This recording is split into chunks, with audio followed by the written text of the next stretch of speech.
it's always a bummer when you have to hear someone's retiring from sports. Uh, Wrestling, NFL, fake or real, it doesn't matter. It's always a bummer when you hear someone's retiring because you always wonder if they could have done a lot more in their careers or anything like that. If they still had something left in the tank or something left to prove. Like recently in the NFL, there are certain players that are retiring this year.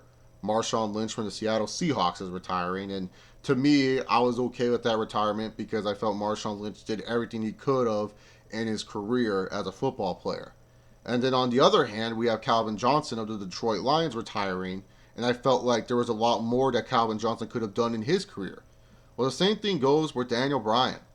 Daniel Bryan is retiring from professional wrestling, and I still felt like there was a lot more this guy could have done in the wrestling business. And this whole Daniel Bryan saga has just been something that's been so messy ever since he got injured after WrestleMania 30. Looked like he was going to make the comeback heading into 31. Felt like he was going to do something on the mid card scene and everything like that. And then it's just like once again he gets another injury, and then we don't see this guy for the longest time. Like sure he makes appearances here or there, but it's like we don't get to see him like doing what he does best, and that's wrestle.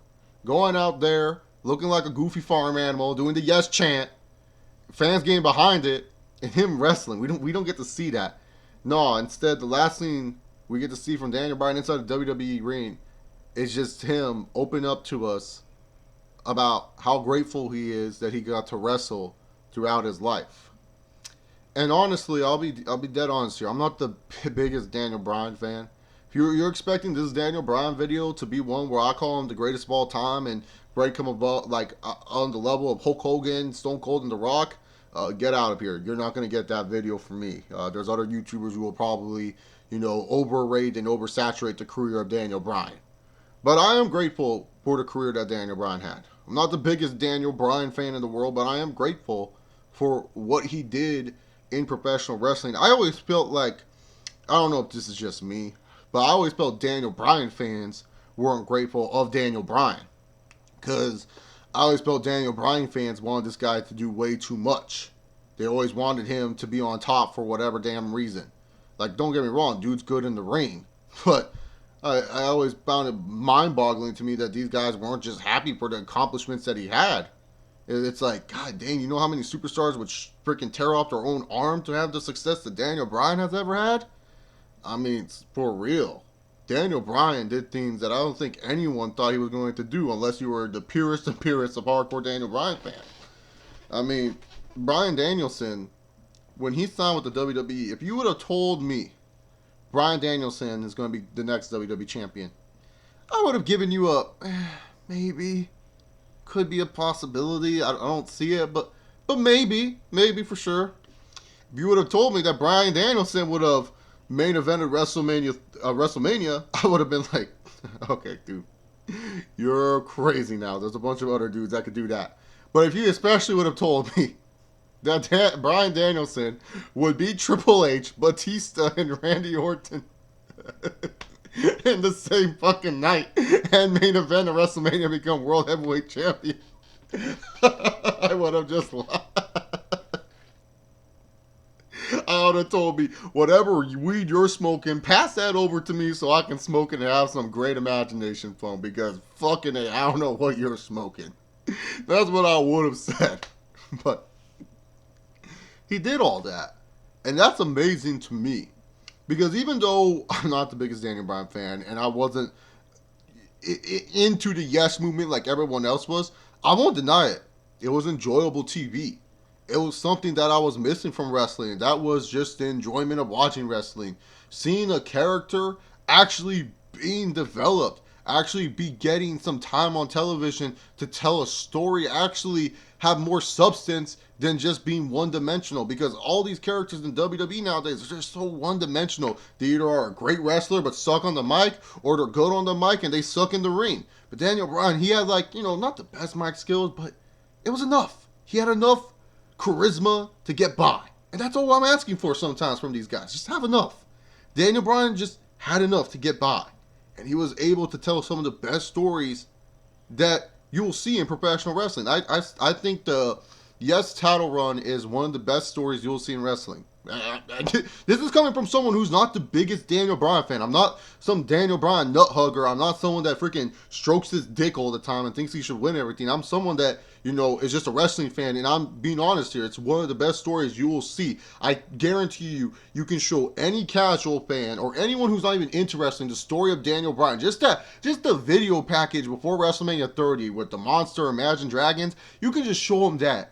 And that person can say, fuck, that's amazing. And they will be invested and want to see the whole story unfold. That's what Daniel Bryan brought for me.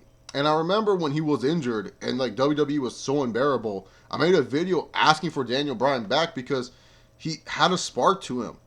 He had an aura around him. Everyone would always be into his matches. Like he would not only put on good matches, but it was just like people were around and, they were up and at it. They were chanting yes every 5 minutes. They got behind him. Anytime he would do a move, the fans were just hot. It felt like watching wrestling back in the Attitude Era where it's just like every move mattered. Because back in the day, I remember when like Austin would just do a Luthez press, everyone would be going bonkers, and they'll be like, "Oh my god, dude!" Nowadays, you see dudes do that, and like the fans are like on their hands, like they're not doing anything. They're just like, "Whatever, dude. I've seen this before, or whatever, like that." But it was like with Daniel Bryan, he would just do some of the simplest shit, and the fans would go bonkers, and that's what I missed. That type of energy. He brought that energy all the damn time when he was in the ring, and that's what I'm grateful for when it comes to Daniel Bryan. I'm just grateful that I got to see a terrific story in wrestling, and not only that, grateful for the energy he brought in the ring. That's going to be dead honest here.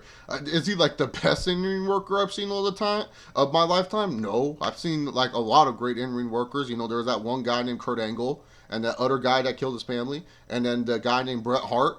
Shout out to Bret Hart. Hope you're battling cancer, my friend. Keep up the good fight. But this is not about Bret Hart. This is about Daniel Bryan.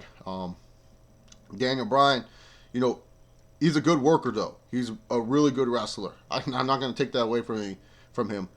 Definitely, like, in the tier 3, maybe tier 2 level of wrestlers. And what I mean by that is tier 1, Hogan, Rock, and Austin. No one's touching those Bamas. Then tier 2, Daniel Bryan probably squeezes his way in there. And that's like the Triple H's, the John Cena's, the Batistas, the Ordens of the world. Some of the other legends of the 80s. I think Daniel Bryan definitely squeezes in there. Or the tier 3 is like like the Chris Jerichos, the CM Punks, and blah, blah, blah. You get the idea. He's definitely up there when it comes down to it. He's definitely a WWE Hall of Famer. And that's what I'm also grateful for, is just seeing like an underdog doing something that we didn't think would be done. I mean, you look at his career, who would have ever thought this guy would have done all the things that he did? It's crazy to think about. I never thought I would see Bryan Danielson. I used to watch his stuff in ROH too. I never thought I would see Bryan Danielson be a 4-time world champion. How even alone a U.S. and IC champion? Tag champ maybe, but U.S. and IC? I didn't know if I would ever see that in my lifetime. It's crazy to think about. It's just, I don't know why, but every time I watch that NXT intro package of Daniel Bryan, when he's all talking and stuff, I don't know, like I said, and I'm not the biggest Daniel Bryan fan, but I get chills every time I watch that one. And it's the reason alone when he says, and I'm going to main event WrestleMania. When he says that line, like, I'm going to main event WrestleMania. Like, and the video is like really short. It's just like, hi, I'm Daniel Bryan. I do this, do that. And one day I'm going to main event WrestleMania. I get chills. Because then you look onto the future and then you just say, frick, he did. He did that. Back in like 2010, he was saying he was going to main event WrestleMania, or I forgot, maybe 09, 2009. He said that 09, 10, whatever. Whenever an NXT happened, I forgot. But when he said that, it's just like, it gives you chills a little bit. You're just saying to yourself, he did that. It's fucking insane. Like, how many times, like, and especially the story that, like, I love hearing from, like, whenever past interviews with Daniel Bryan, is when he talks about when he was like 6 years old and he was laying in his bed looking up on a ceiling, and he said to himself, I'm going to main event WrestleMania one day. It's like, it just makes me so happy to know that type of stuff, because I always, like, no matter what you hear from me or anything like that, there's wrestlers I don't like and stuff like that, but I always like seeing people succeed. I may not be happy about them succeeding all the time. See the Denver Broncos winning the Super Bowl. But I always like seeing people succeed and overcome doubters and overcome obstacles, because there's always obstacles in everyone's life. And no matter what it is, like it could be something simple. It could be like someone like your neighbor or something saying like, "Oh, I want to make a garden." And if someone makes that garden, it makes me happy, because it's just like, man, that makes me happy, man. He set out to do something and he did it. I always find that just so nice, and it's just so crazy to think about. Like this dude, when he was 6 years old, was saying to himself, "I'm gonna main event WrestleMania," and he did. He not only main evented WrestleMania, he main evented a really good WrestleMania and possibly a really great WrestleMania match. Like he had two great matches at that WrestleMania, the one with Triple H opened the show, and then the main event itself. Like that's just crazy to think about. And it's like, think about this, like when you're 6 years old or something like that, whatever age you were, just think about what you want it to be, and think about that, and just know that it's still possible. It's still a plan. It's still a goal, because here's a guy, Daniel Bryan, who said he was going to main event WrestleMania, and he did. He did this, that. So I'm grateful for a guy like Daniel Bryan, because he shows that all hard work and stuff can somewhat pay off. Sure, sometimes it's true. It's true sometimes that hard work doesn't really pay off. That really the only way you get by in life is kissing ass, which is true. I'll agree with that. But also, it just shows that sometimes the hard worker does get a little bit of appreciation. And that's what I'm grateful for. It's a guy like Daniel Bryan showing that dreams do can come true. Now, it doesn't matter how many times the odds are stacked against you, just push a little bit and you can get there. So, you know what, man? I'm not the biggest fan of Daniel Bryan. Don't think he's like one of the greatest I've ever seen. But I'm grateful that I got to witness what this guy brought to the table for the WWE. I'm thankful that I got to see this guy perform. I've seen him perform live a couple times. That's pretty cool to say under my belt. I wish we could get one more match from him. You know, I feel like that's like the way he would like to go out, is just to have one more nice big hurrah match. But it doesn't look like it's in the cards for him to get that. But I'm thankful that he actually was able to get out there and do what he said he was going to do. And the moment that got me in his speech was when he was talking about his dad. And he was like, in the like, cause I that's still a segment I remember from Raw, is when he was talking about like he's in the ring, and like the fans were chanting Daniel Bryan. I remember that segment too, and like Mark Henry raises his hands and he tries to tell the crowd shut up. But I always think it's cool that like, you know, he was able to have that cool experience with his dad. You know, like his dad got to see what his son become, because like that's what I always want for, is like my mom or dad to be all happy that I'm reaching somewhere high in life. And it's pretty cool that he got to share an awesome moment with his dad. Like that's something cool to me. It's just like you get to share that awesome moment with your dad. You're in the middle of the ring, and this moment's supposed to be about John Cena and Randy Orton, and people were going for you. They were like Daniel Bryan the whole damn time. Like I still remember that moment. So that's when I started crying during the Daniel Bryan speech. I don't know, that was randomly inserted into the video, but I just wanted to talk about the moment where I actually kind of showed emotion during the Daniel Bryan speech, because I was like, hey, dude, that's heavy stuff right there. But thanks, Daniel Bryan. No more Daniel Bryan fans. So which wrestler are you guys going to annoy me with next? Sami Zayn, Finn Balor? I don't know yet. Comment that down below who's next for me to be annoyed by, because he's not being deserved or whatever. But just so you know, Daniel Bryan, I'm grateful you wrestled. Thank you for your hard work. Hope you enjoy making babies with Brie. I wish I could make babies with Brie, but I can't. But hopefully you enjoy that lifestyle, and you just have a good one, dude.